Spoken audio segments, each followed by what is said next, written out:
Hello and welcome back to Anchored Life with Kaale.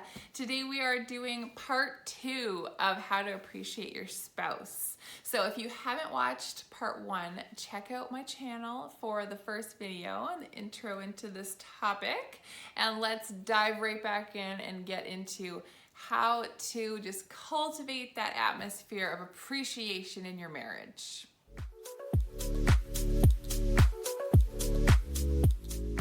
A little recap for you is showing appreciation to your spouse is good for them, it's good for you, and it's good for everyone around you, so it's worth doing.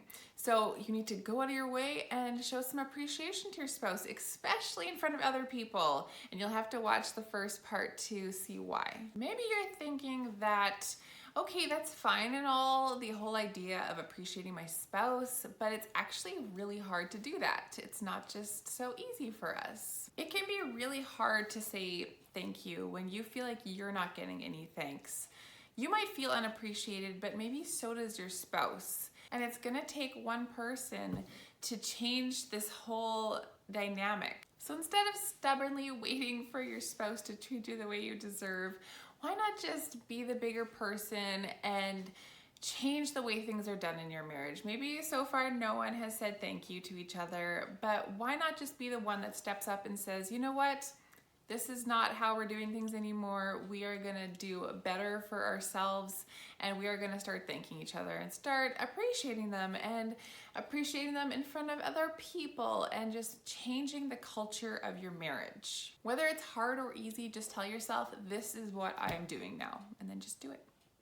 I don't know why this is the case, but sometimes I find it really hard to compliment people or to say thanks. And I don't know if it's just that I feel like they already get so much attention and so many compliments that they don't need mine added onto the pile, or maybe I have this weird sense of pride that I don't want to tell someone else they're doing a good job or they're pretty or whatever it is. But it's kind of weird, and I wonder, maybe I'm not alone in this. Sometimes I just have to tell myself, okay, Bruce did a good job, so now just tell him that he did a good job. It is never a bad idea to be generous with your words. I've been low-key challenging myself to compliment people when I'm thinking the compliment. So whether it's I like this woman's coat that I randomly see at the store, or I like something that someone just posted on Instagram, or my husband did a great job putting the shiplap up in our house, whatever it is, when I notice that I'm thinking something complimentary about someone, I've just started challenging myself to just go out there and say it. Just comment that you like what they posted. Tell the woman that her coat looks good. Thank your husband for doing a good job.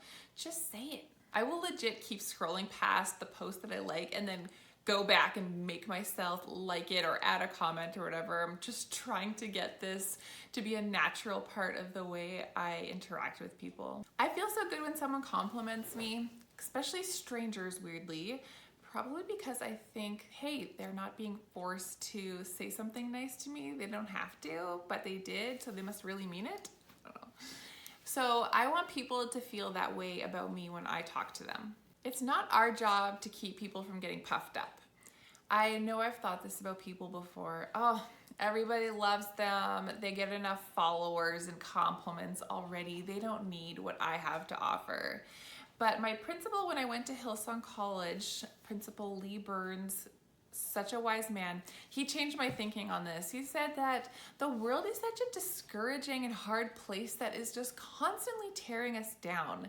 There is enough tearing down already happening in the world. Let's choose to be people that lift people up. People that when other people are around you, they just feel encouraged and inspired, and they want to do better, and they feel so appreciated. And what better place to lift someone up than in your own home to create an atmosphere that is going to benefit you too? You say these things to benefit someone else, but especially when it's your spouse, how they are doing, how they are feeling directly impacts you too and the temperature of your marriage. Maybe thankfulness just isn't your family's norm. It isn't what you're used to. It's not the culture of the place that you're in, but it only takes that one person to start doing things differently, to make an example to the people around you and say, you know what, this is what we are doing here now. I want to help you guys get started in being thankful and appreciative of your spouse. So comment down below, what do you appreciate about your spouse? Let us know, and I'm sure they would love to hear it from you, or maybe just tell it to them face to face. I'll start us off by saying that I really appreciate the way that my husband is with our daughter Sophie. He is so sweet with her, trying to make her laugh, and he takes her around the yard when he's doing his chores. And they're just so cute interacting with each other. And it's very obvious that Sophie just wants to be where her daddy is. So it's very sweet, and I appreciate that about my husband. All right, your turn. Get that thankfulness flowing. I hope you found this video to be helpful. If you did, please hit like and subscribe to my channel. I release new videos each week. Thanks for watching the second part of this two-part appreciating your spouse video. If there's someone you know that could benefit from this video, please share it with them, and I will see you guys soon.